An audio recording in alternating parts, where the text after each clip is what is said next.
If you Google how to manage stress, you will see pretty much the same advice on every website and video. Eat healthily, get plenty of sleep, exercise, meditate, manage your time, talk about your problems.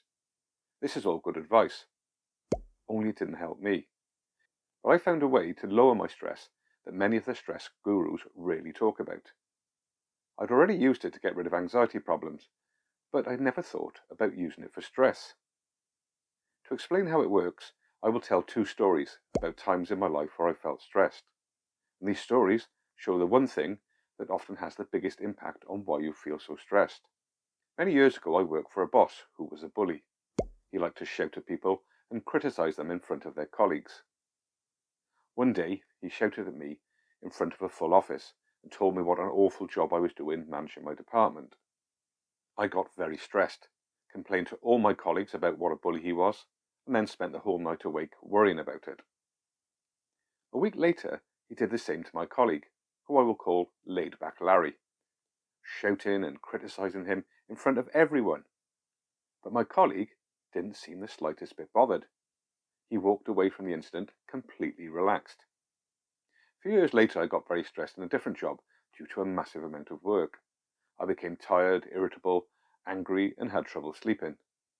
But strangely, my colleague, who I will call Dynamic Dave, was handling twice the amount of work as me, but didn't look the slightest bit stressed. So why did I become so stressed in these two situations, but Dynamic Dave and Laid-Back Larry didn't? The answer is as easy as ABC, or to be precise, the ABC of CBT. CBT stands for Cognitive Behavioural Therapy. The A of ABC stands for Activate an Event. Bully boss shouting at me was an activating event. The B stands for beliefs. My belief was that my boss hated me, wanted to get rid of me, and maybe he was right. Maybe I wasn't doing a good job. Laid-Back Larry's belief was very different.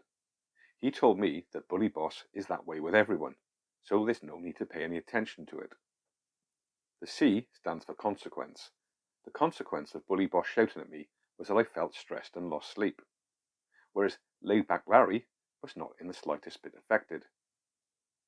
So the key difference was our beliefs, and this is what a lot of the stress gurus miss. CBT teaches that our beliefs drive the way we think, the way we behave, and the way we feel, and that in turn reinforces our beliefs.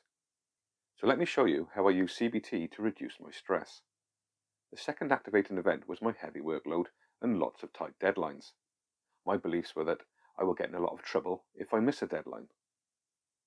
I also believed that people will think bad of me if I ask for help or say no when asked to deliver something, even if it's in an unreasonable time frame. The consequence was that I became very stressed. In CBT, you're taught to challenge your beliefs. So I did just that. What evidence was there that missing the deadline would be catastrophic?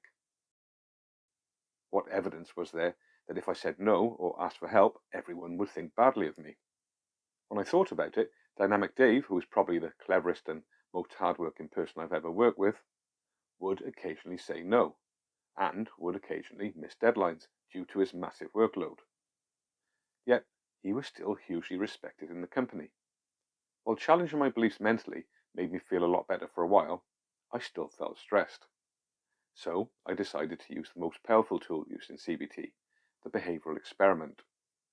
I challenged the belief that missing the deadline will make people think bad of me by deliberately missing the deadline. It wasn't a massively important deadline, but it was a deadline that my boss had said I needed to meet. So, I deliberately put my report in a day late. I predicted that she would be annoyed. But she wasn't. In fact, I don't think she even noticed. So, I tried another experiment to challenge the belief that if I ask for help, people will think bad of me. I told my boss that I could no longer cope with the workload and some of the challenges of my project. My boss said, "That's okay, this often happens, we can just swap the projects around. A project that stresses one person often doesn't affect another person and vice versa." She didn't realize it, but she was describing the ABC of CBT. You see, what stresses one person does not stress another. Although Laid-Back Larry and Dynamic Dave were not stressed by the same things that stress me, there will be different things that stress them. So, what can you learn from my experience? Firstly, you need to work out what beliefs are driving your stress or making stressful situations worse. Do you believe that you have to be perfect? Are you reluctant to ask for help because you believe others will judge you? Do you believe it's wrong to say no? Do you do everything yourself because you believe that no one else can do it as well as you? Or maybe you do everything yourself because you believe others will refuse to help. Do you believe that no one values what you have to say, so you never speak up or stand up for yourself? Work out what your beliefs are, then challenge them with thought challenging exercises and behavioural experiments. So the people who you assume will never help, ask them to help and see what happens. The people who you think can't do as good a job as you, try trusting them and see what happens. When you're given an unrealistic deadline, try saying, "No, I will need a few more days to do that." Or ask for some help and see what happens. You will find lots of videos in my playlists teaching you how to use these CBT tools. And although most of my videos are about anxiety, the tools can also be used for stress. And often people who struggle with stress often suffer some level of anxiety, even if they don't have a full-blown anxiety disorder. So check out my playlist to see if there are any videos that can help you. And if you're feeling stressed at the moment, check out my Hypnosis for Stress video, which will help you relax and reinforce what you've learned in this video.